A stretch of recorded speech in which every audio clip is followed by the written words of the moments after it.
Good morning, everyone, and on behalf of PCPI, presenter of the 12th Annual IEP Conference, welcome. I am so delighted to be the MC for the plenary session this morning. We've got a lineup of extremely impressive speakers ready to inspire and to motivate you as you start your day. And as a testament to that inspiration and motivation, this conference, the IEP Conference, has grown immensely since it was first held back in 2003.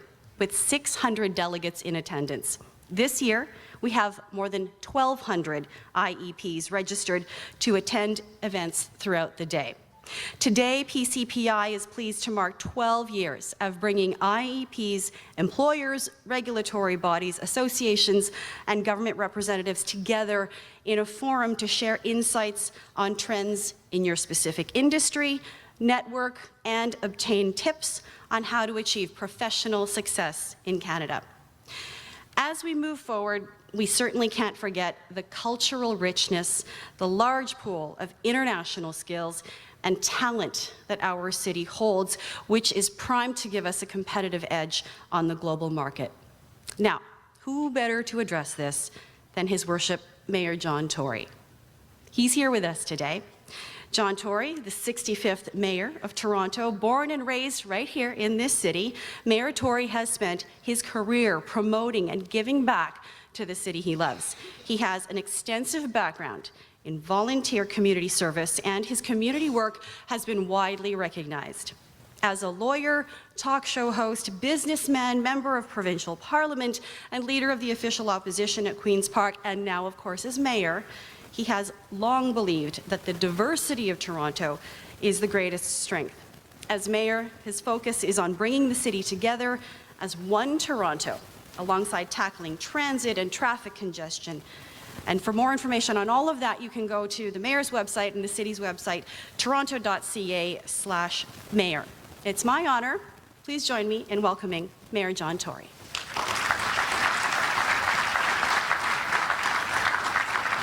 I am very pleased to be here, and thank you for that kind introduction, Maribel. You may not know that the CBC, I had the privilege the other night to present at the Canadian Screen Awards the award for the best newscast here in Toronto, and it was won by the CBC.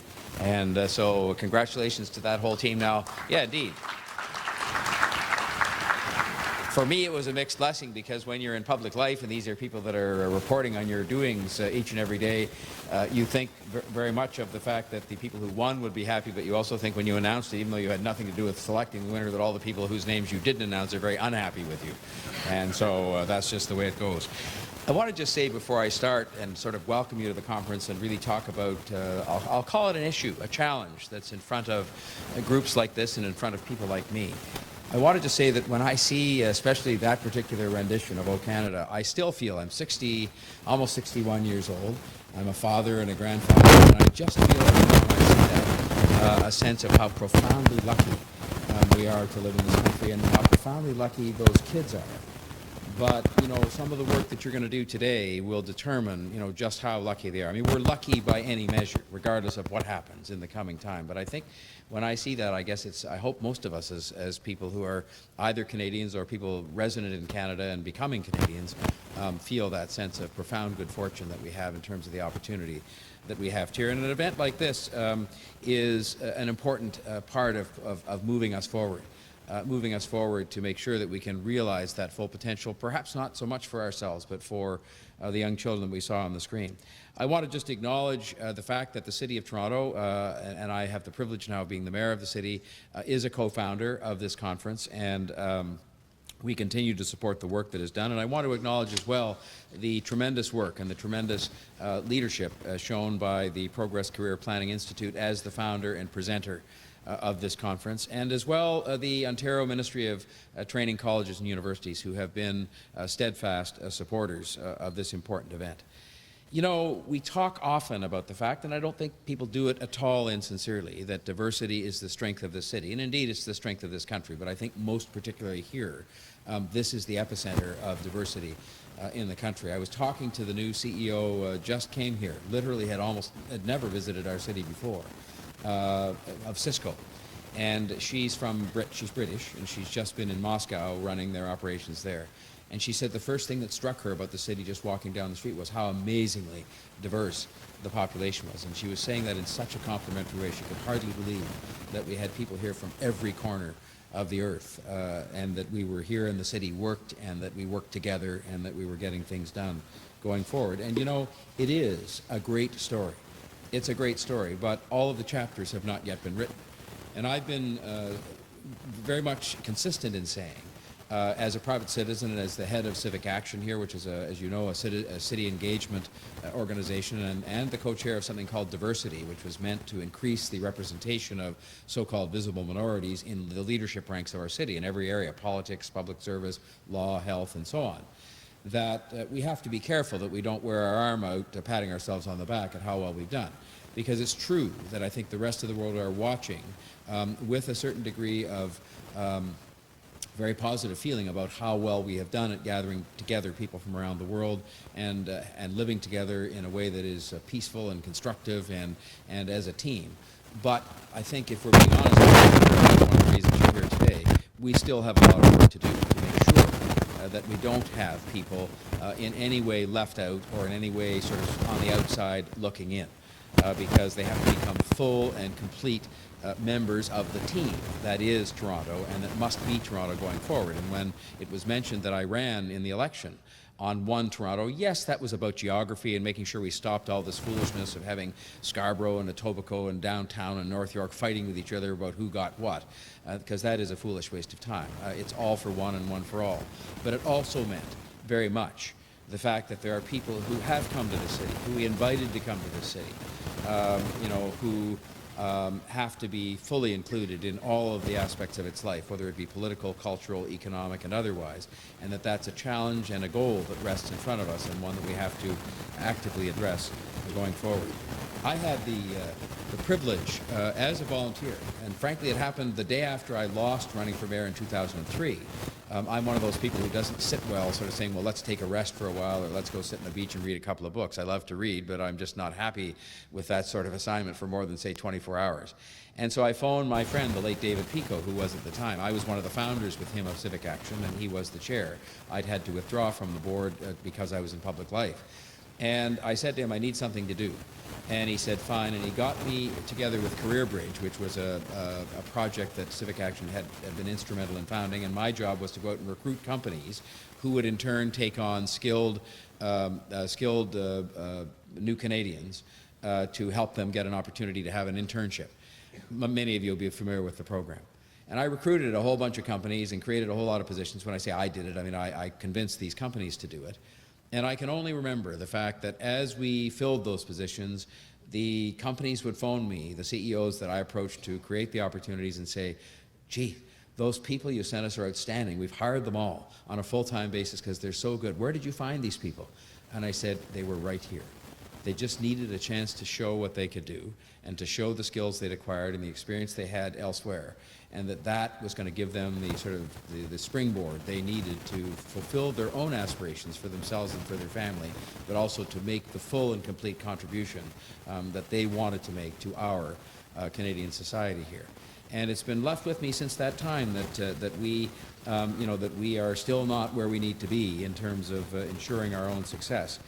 You know, we're making an effort to do that, and I think we're making a good effort, but we are not where we want to claim to be or where we should be when we have thousands of Torontonians who arrived here years ago, even if you look at it from today, years ago, equipped with extensive education and skills, and still do find themselves looking in from the outside. So I want you to know that as mayor, that while we don't have direct responsibility for all of this, I'm going to treat it as an important priority for me as an advocate and for me as a partner with the other governments in the nonprofit sector and the educational institutions and everybody else to make sure that we can do what we need to do to give people the opportunity. And that includes a lot of what you're going to be talking about today, which is innovation and entrepreneurship. Even in that area, I would say that people from other lands, newer arrivals to the country, face in common with people who've been here for a long time the difficulty that is sometimes faced by entrepreneurs and innovators in actually getting an idea into some sort of commercial reality. And I can tell you that that is a key priority of mine, because we need jobs here, we need investment here, we need entrepreneurs, we need risk takers and innovators. There are 2 million more people, and it's a blessing for us, coming to this country between now and 2031. All of those people will need jobs, and many of those jobs are going to be created by people who know how to create jobs as opposed to those who just know how to get a job. I just want you to know that, just by way of a couple of final comments, that I think that the elements that you can hear me right now commit myself to would be the following in terms of trying to help address this challenge that I talked about in my earlier remarks. First of all, I'm going to work very hard to sell Toronto. I don't think that that has been done adequately in the last number of years. I think we have to make sure that people know that we have one of the most attractive places in the world to invest, to locate, and to expand a business. Secondly, I think we have to do a much better job connecting our people to those jobs. One of the reasons people will come here and stay here is because of the richness of the talent that is here, both new Canadians and those that have been here for generations. But there's a disconnection now, and if we're honest about it, it's a disconnection that applies more to people who are newcomers to Canada, more to some visible minorities, than it does to other people. And we have to bridge that gap and make sure people are connected to opportunity. I think that starts with helping people while they're waiting to come to Canada to understand what about their qualifications may be in need of some Canadianization, or even just things they can do to make it faster for them to integrate themselves completely into our economy and our society when they get here. It means better and more sensible recognition of foreign credentials, both professional, educational, and otherwise, when people get here.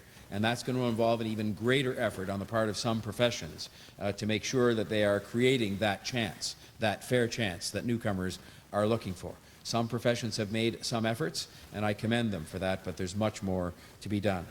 It also means that, that we have to get everybody working together here. Again, I have had the sense over time that different agencies and governments and schools have been kind of working, not at cross purposes, but on their own, sort of agenda in this area, and I think we have to work together to make sure we maximize our potential. I would say to you that I think we have a moral obligation to do this, because we did invite these people after a rigorous screening process, and properly so, to come to this country. And that includes some of you who will have been invited to come here from elsewhere. So I think we have a moral obligation. But if we don't, some people sometimes don't buy into moral obligations. If they don't, we have a powerful business case, a powerful business obligation to say that if this country is going to be as great as it can be and should be, if this city is going to have the kind of economy that it must have going forward to support all the things we want to do to help those less fortunate and build transit and so on, then it's all hands on deck. We simply can't afford to have people on the outside looking in or in any way left out. And so I will just tell you that while I think we have made progress, while I think we can be taken as a bit of an example by the rest of the world, I don't accept the status quo as good enough. And I want you to know that beyond the work that you do today, beyond the deliberations you have today and the ideas that comes out of this meeting, that I am pledging myself as the mayor of the city to show leadership on making sure that we can have all hands on deck, because jobs and investment and the connection of people to jobs, especially the very talented newcomers who are coming here by the thousands, and thank God for that, and long that we should remain a magnet for people from around the world. Without fully plugging those people in and making sure they're not on the outside looking in, we won't be as great as we could be, either morally or economically. We won't be the example we should be to the rest of the world of Canadian values and Toronto values in action, where we say that we don't leave people behind. Everybody's included. Everybody's contributing to making this the great city and the great country that both can be. Thank you very much, and good luck today.